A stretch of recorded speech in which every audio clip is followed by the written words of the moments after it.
Tinubu ya kai wa Farfesa Yemi Osinbajo ziyara a ofishinsa da ke Aso-Villa. An yi matuƙar mamakin ganin Asiwaju Bola Ahmed Tinubu a ofishin mataimakin shugaban ƙasa Najeriya. Jama'a barkamu da warhaka, barkamu sake sado a cikin wannan sabon shirin wanda yake zuwa muku kai tsaye daga Arewa Media Recap. Kaka manta ka danna subscribe don samun sabon bidiyoyin da zarar mun ɗaura su. Ga cikakkun labaran kamar haka. Ɗan takarar shugaban ƙasa na jam'iyyar APC a zaɓe mai zuwa, Asiwaju Bola Ahmed Tinubu ya kai wa Farfesa Yemi Osinbajo ziyara a jiya. Kamar yadda muka samu labari daga haɗamin gwamnan Legas, Jibril Gawat, a shafinsa na Twitter, babu wanda ya san da labarin wannan ziyarar. Asiwaju Bola Ahmed Tinubu ya ziyarci mai girma mataimakin shugaban ƙasa ne a ranar Alhamis ba tare da ya sanarwa da kowa zuwansa ba.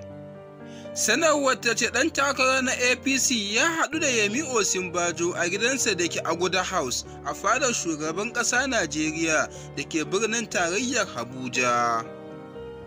Wata ma'ajiya a fadar shugaban ƙasa ta bayyana wa Premium Times cewa suna zaune ne kurin sai suka ji labarin Tinubu ya iso gidan Yemi Osinbajo. Ma'ajiyar ta ce tsohon gwamnan jihar Legas ya rinka yin wasa da raha yana ba da labarin irin gudunmawar da Yemi Osinbajo ya bada a tafiyar siyasarsa.